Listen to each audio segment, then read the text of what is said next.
کہانی بادشاہ کا تخت اور فقیر کا سوال۔ کہتے ہیں کہ ایک مغل بادشاہ اپنی سلطنت کی وسعت پر اور اپنے محل کی خوبصورتی پر بہت مغرور تھا۔ ایک صبح جب وہ اپنے شاہی دربار میں تخت پر بیٹھا تھا تو ایک میلے کچیلے کپڑوں والا فقیر ہاتھ میں ایک پیالہ لیے اندر داخل ہوا۔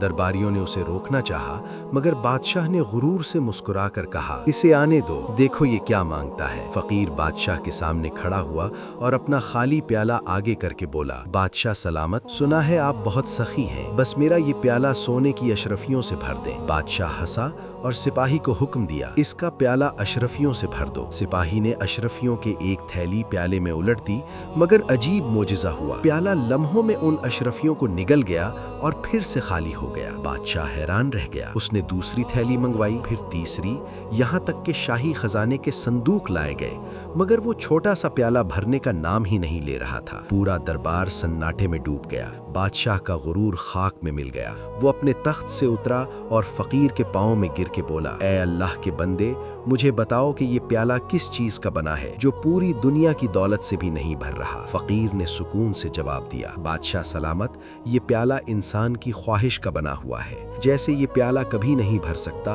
ویسے ہی انسان کی خواہش کبھی پوری نہیں ہوتی۔ جب تک کہ انسان کے منہ میں مٹی نہیں پڑتی وہ کبھی سیر نہیں ہوتا۔ بادشاہ کی آنکھیں کھل گئیں، اس نے توبہ کی اور اپنا جاہو جلال چھوڑ کر ایک عادل اور سادہ بادشاہ بن گیا۔ سبق: قناعت ہی اصل دولت ہے۔ انسان جتنا مرضی جمع کر لے اس کی حرص کبھی ختم نہیں ہوتی۔ سکون مال و دولت میں نہیں بلکہ اللہ کی رضا میں ہے۔ حدیث مبارک: اگر ابن آدم کے پاس سونے کی 2 وادیاں ہوں تو وہ تیسری کی تمنا کرے گا۔